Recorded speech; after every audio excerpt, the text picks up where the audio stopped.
আসসালামু আলাইকুম। SSC 26 batch তোমাদের জন্য আমি সুন্দর সাজেশন নিয়ে এলাম বাংলা প্রথম পত্রের। এখান থেকে তোমরা সৃজনশীল কমন পাবে, এসকিউ কমন পাবে। প্রথমে আমরা তোমাদের সিলেবাস অনুসারে কোনগুলো গুরুত্বপূর্ণ সেই টপিকগুলো দেখব। এর পরবর্তীতে তোমাদের কোন কোন বিষয়গুলো খেয়াল রাখতে হবে, গুরুত্বপূর্ণ 4টা বিষয় নিয়ে আলোচনা করব। এরপরে তোমাদের সাথে তোমাদের এমসিকিউ, এসকিউ এবং ধারাবাহিকভাবে সৃজনশীল টাইপ নিয়ে আমরা আলোচনা করব।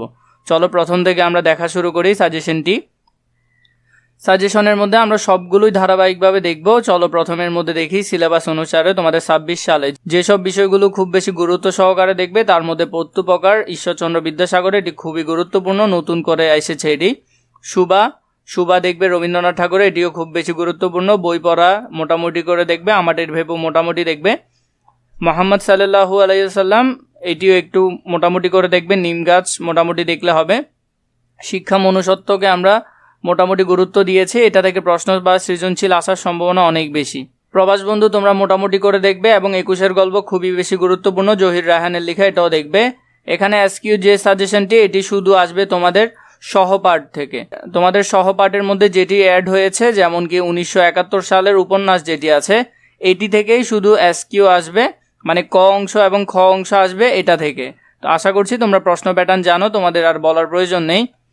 বাংলা প্রথম পত্রের মধ্যে আমরা কবিতা অংশের যেগুলো সাজেশন দেখছি, কপোতাক্ষ নদ মাইকেল মধুসূদন দত্তের, এটা মোটামুটি গুরুত্বপূর্ণ। জীবন বিনিময় অনেক বেশি গুরুত্বপূর্ণ, গোলাম মোস্তফার লেখা।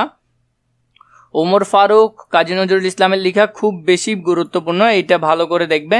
সেই দিন এই মাঠ, জীবনানন্দ দাশ, এটা মোটামুটি দেখবে। বৃষ্টি একটু ভালো করে দেখবে। আমি কোনো আগন্তুক নই, মোটামুটি করে দেখলে হবে। তোমাকে পাওয়ার জন্য এই স্বাধীনতা, এটা মোটামুটি দেখবে। বোশেখ, এটাও মোটামুটি গুরুত্ব দিয়ে দেখবে, যদিও এখান থেকে প্রশ্ন আসতে পারে। এর পরবর্তীতে এখানে তোমাদের যে উপন্যাসটি রয়েছে, উপন্যাস তো খুব ভালো করে দেখবে।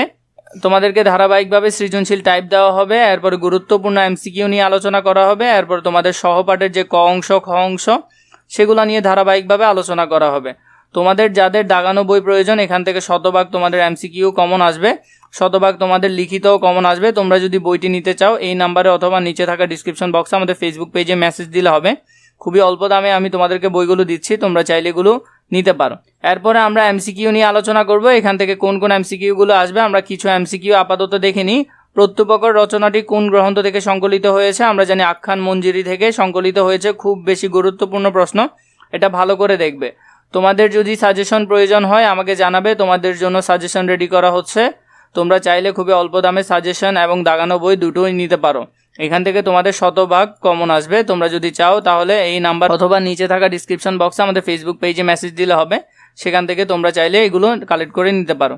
আখ্যান মঞ্জরি রচিত হয় কত সালে? এটি হয় 1868 সালে, 1868 খ্রিস্টাব্দে এটি রচিত হয়। ঈশ্বরচন্দ্র বিদ্যাসাগরের জন্মস্থান কোথায়? আমরা জানি জন্মস্থান ছিল মেদিনীপুরে। ঈশ্বরচন্দ্র বিদ্যাসাগরের জন্ম তারিখ কোনটি? জন্ম তারিখ হলো 26শে সেপ্টেম্বর 1820, 26শে সেপ্টেম্বর 1820। ঈশ্বরচন্দ্র বিদ্যাসাগরের প্রকৃত নাম ছিল ঈশ্বরচন্দ্র বন্দ্যোপাধ্যায়, এটা খুবই গুরুত্বপূর্ণ, পরীক্ষা আসতে পারে এই প্রশ্নটা। বিদ্যাসাগর কি? বিদ্যাসাগর হলো একটি তার উপাধি, এটি ছিল তার উপাধি।